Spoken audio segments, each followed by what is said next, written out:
Bismillahirrahmanirrahim. Assalamualaikum warahmatullahi wabarakatuh. Perkenalkan, nama saya Muharawati dengan NIM 220177, kelas RA8 Manajemen semester 5. Di sini saya akan sedikit meresum materi dari mata kuliah Manajemen Sumber Daya Manusia yang diampu oleh Bapak Abdul Wahid Al-Fariji, MM. Baik, langsung saja ke materi yang pertama, yaitu materi yang pertama adalah compensation. Tujuan pemberian compensation adalah yang pertama yaitu motivasi. Motivasi yaitu meningkatkan kinerja dan produktivitas karyawan dengan memberikan imbalan yang sesuai dengan kinerja mereka. Dan yang kedua yaitu recruitment, yaitu menarik kandidat terbaik untuk mengisi posisi yang tersedia dalam perusahaan dengan menawarkan kompensasi yang kompetitif. Dan yang ketiga yaitu retainer, yaitu mempertahankan karyawan terbaik dan berbakat dengan memberikan kompensasi yang menarik dan kompetitif. Dan yang kedua yaitu ada jenis-jenis compensation, yaitu yang pertama kompensasi langsung, yaitu dapat diukur secara kuantitatif dan dikaitkan langsung dengan kinerja karyawan. Yang kedua yaitu kompensasi tidak langsung, yaitu dapat berupa keuntungan tambahan yang tidak dapat diukur secara kuantitatif. Dan yang ketiga yaitu ada faktor-faktor yang mempengaruhi kompensasi, yaitu yang pertama kinerja. Semakin tinggi kinerja karyawan, semakin tinggi pula kompensasi yang akan didapatkan. Dan yang kedua yaitu ada jabatan. Semakin tinggi jabatan dan tanggung jawab yang lebih tinggi, maka kompensasi juga akan lebih tinggi. Yang ketiga yaitu ada lokasi. Lokasi geografis dapat mempengaruhi biaya hidup dan kompensasi yang diperlukan untuk menarik dan mempertahankan karyawan. Dan yang terakhir yaitu pendidikan.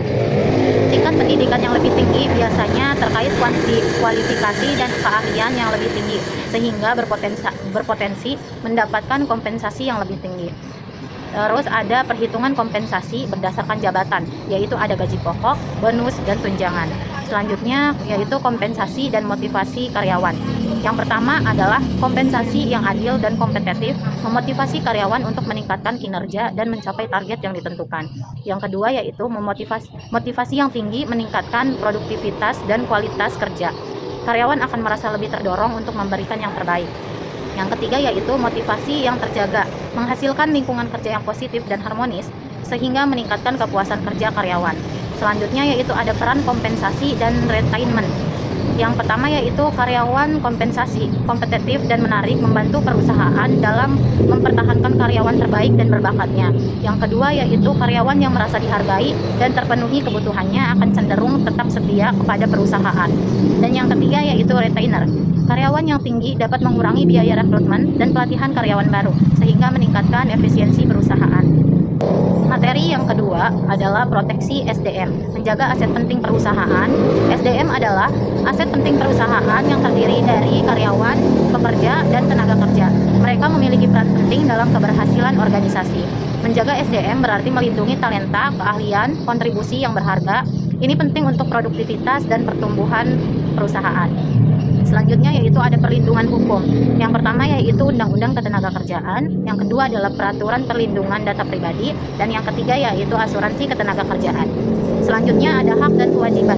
Yang pertama adalah hak pekerja, yang kedua adalah kewajiban pekerja, dan yang ketiga adalah kewajiban pengusaha.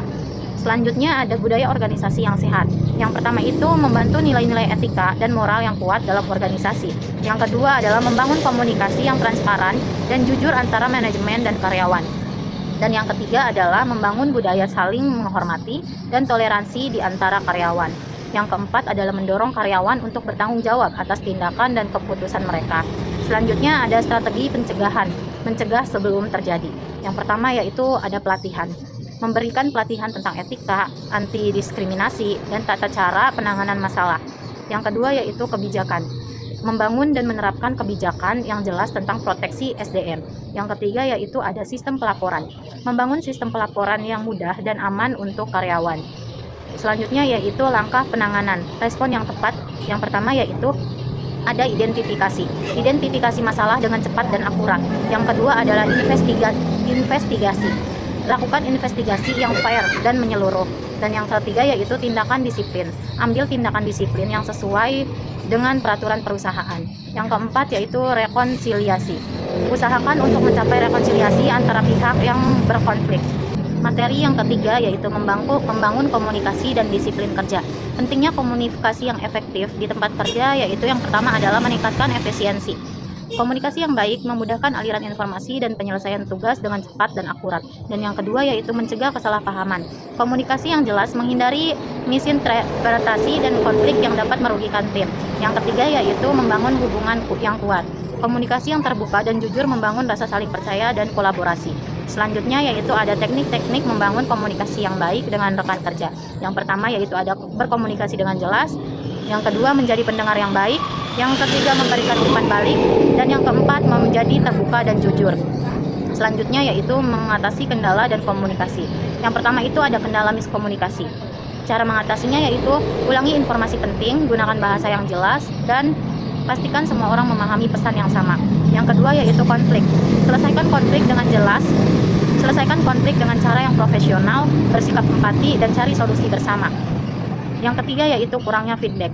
Dorong budaya memberikan feedback yang konstruktif, baik positif maupun negatif, untuk meningkatkan komunikasi. Selanjutnya yaitu strategi membangun budaya disiplin di lingkungan kerja. Yang pertama yaitu ada keteladanan. Yang kedua ada komunikasi terbuka, dan yang ketiga ada sistem reward dan punishment. Yang keempat ada pemberdayaan. Selanjutnya yaitu langkah-langkah mempertahankan komunikasi dan disiplin kerja yang baik. Yang pertama itu kita harus mengevaluasi berskala. Yang kedua adalah komunikasi terbuka, dan yang ketiga adalah melakukan pelatihan. Berikan pelatihan yang berkelanjut untuk meningkatkan keterampilan dan pengetahuan. Materi yang keempat yaitu motivasi dan kepuasan kerja. Motivasi kerja adalah kekuatan yang mendorong karyawan untuk melakukan tugas dan mencapai tujuan organisasi. Motivasi yang tinggi menghasilkan produktivitas dan kinerja yang baik. Motivasi yang tinggi membantu karyawan untuk lebih fokus, bersemangat, dan berdedikasi dalam pekerjaan mereka. Ini juga mengurangi pergantian karyawan. Selanjutnya yaitu ada faktor-faktor yang mempengaruhi motivasi kerja. Yang pertama yaitu ada tujuan dan penghargaan. Yang kedua yaitu ada kesempatan pertumbuhan. Yang ketiga yaitu ada lingkungan kerja. Yang keempat ada komunikasi dan transparansi. Selanjutnya yaitu kepuasan kerja. Kepuasan kerja adalah perasaan positif yang dirasakan karyawan tentang pekerjaan mereka dan lingkungan kerjanya. Kepuasan kerja yang tinggi meningkatkan kinerja, retensi, dan loyalitas karyawan terhadap organisasi. Strategi meningkatkan motivasi dan kepuasan kerja yaitu yang pertama ada tetapkan tujuan yang jelas. Yang kedua adalah berikan penghargaan dan pengakuan. Yang ketiga yaitu ada dorong pengembangan karir karyawan. Dan yang kelima yaitu budaya kerja yang positif. Lingkungan kerja yang positif dan suportif meningkatkan kepuasan. Motivasi dan kepuasan kerja adalah kunci untuk meningkatkan kinerja, retensi, dan kesejahteraan karyawan. Dengan menerapkan strategi yang tepat, organisasi dapat membangun lingkungan kerja yang positif dan memotivasi.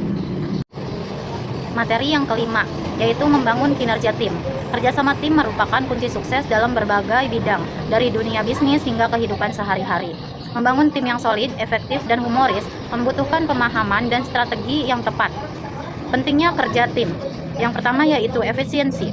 Kerja tim memungkinkan pembagian tugas dan tanggung jawab secara merata, sehingga pekerjaan terselesaikan lebih cepat dan efisiensi. Yang kedua yaitu kreativitas. Bertukar ide dan perspektif dari berbagai anggota tim dapat memicu ide-ide kreatif dan solusi inovatif. Yang ketiga yaitu ada motivasi. Dukungan dan kolaborasi antar tim dapat meningkatkan motivasi, semangat, dan dedikasi dalam mencapai tujuan bersama. Yang selanjutnya yaitu ada karakteristik tim yang efektif. Yang pertama yaitu ada komunikasi terbuka. Tim yang efektif memiliki komunikasi yang terbuka dan jujur, memungkinkan setiap anggota untuk menyampaikan ide dan pendapatnya. Yang kedua yaitu ada tujuan bersama.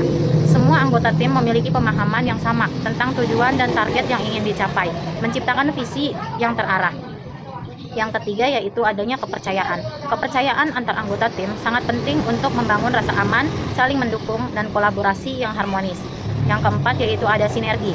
Anggota tim saling melengkapi dan bekerja sama secara efektif menghasilkan hasil yang lebih besar dari jumlah individu. Selanjutnya yaitu ada komunikasi yang efektif. Yang pertama yaitu menyampaikan pesan secara jelas dan ringkas, menghindari ambiguitas. Yang kedua yaitu menghindari asumsi, memastikan pemahaman yang sama tentang informasi. Yang ketiga yaitu mendengarkan dengan seksama, memperhatikan bahasa tubuh dan ekspresi wajah. Yang keempat yaitu memberikan umpan balik yang konstruktif dan positif, mendorong perbaikan. Selanjutnya yaitu ada peran pemimpin dalam tim. Peran pemimpin dalam tim yaitu harus memotivasi, mengkomunikasikan, mendelegasi, dan mendukung karyawannya. Membangun dan mempertahankan semangat tim membutuhkan upaya dan dedikasi yang konsisten, menciptakan lingkungan kerja yang positif, memotivasi anggota tim, dan memberikan penghargaan atas prestasi adalah kunci utamanya. Selanjutnya yaitu materi yang keenam, yaitu kinerja dan penilaian prestasi.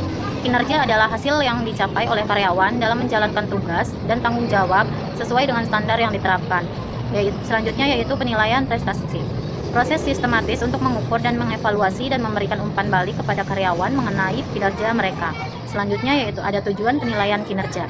Yang pertama adalah meningkatkan kinerja, yang kedua adalah meningkatkan potensi, yang ketiga adalah meningkatkan motivasi, dan yang keempat adalah membangun komunikasi. Selanjutnya yaitu feedback dan pengembangan karyawan. Yang pertama adalah feedback yang konstruktif, yang kedua adalah identifikasi area pengembangan, yang ketiga adalah rencana pengembangan, dan yang keempat adalah evaluasi dan monitoring. Selanjutnya yaitu tantangan dan penilaian kinerja. Yang pertama adalah subjektif, yang kedua adalah kurangnya waktu, yang ketiga adalah kurangnya pelatihan, dan yang keempat adalah kurangnya komitmen. Selanjutnya yaitu peran manajer dalam penilaian kinerja. Yang pertama adalah komunikasi yang jelas, yang kedua yaitu umpan balik berskala, yang ketiga adalah pengembangan karyawan, dan yang keempat adalah penilaian yang adil. Penilaian kinerja yang efektif adalah alat penting untuk mencapai tujuan organisasi dan meningkatkan kinerja karyawan. Manajer harus memainkan peran penting dalam proses penilaian kinerja dengan memastikan bahwa prosesnya adil, objektif, dan berfokus pada pengembangan. Selanjutnya yaitu materi yang terakhir adalah materi yang ketujuh, yaitu audit sumber daya manusia. Audit sumber daya manusia adalah proses sistematis untuk menilai dan mengevaluasi efektivitas fungsi SDM dalam organisasi. Audit SDM membantu organisasi untuk meningkatkan efisiensi dan efektivitas operasional, serta memastikan kepatuhan terhadap peraturan dan kebijakan yang berlaku. Tujuan audit SDM adalah mengevaluasi efektivitas fungsi SDM dalam organisasi, menilai kepatuhan terhadap peraturan dan kebijakan, mengenali peluang dan tantangan manajemen SDM. Manfaat audit SDM adalah meningkatkan efisiensi dan efektivitas perusahaan, memperkuat compliance dan tata kelola perusahaan, memperbaiki kualitas dan retensi karyawan, dan memperjuangkan budaya organisasi. Tahapan pelaksanaan audit SDM adalah yang pertama yaitu perencanaan audit, yang kedua pengumpulan data, yang ketiga analisis data, yang keempat penyusunan rekomendasi, yang kelima ada implementasi rekomendasi, dan yang keenam yaitu pemantauan dan evaluasi. Pengumpulan data dan informasi yaitu yang pertama wawancara, yang kedua studi dokumen, yang ketiga survei, dan yang keempat observasi. Selanjutnya yaitu ada penyusunan rekomendasi. Yang pertama adalah rekomendasi strategis, yang kedua rekomendasi taktis, dan yang ketiga yaitu rekomendasi operasional. Kesimpulan audit merangkum temuan dan rekomendasi yang dihasilkan. Rencana tindak lanjut menentukan langkah-langkah yang akan diambil oleh perbaikan fungsi SDM dan memastikan keberlanjutan perusahaan. Mungkin itu saja resume materi dari saya. Terima kasih. Wassalamualaikum warahmatullahi wabarakatuh.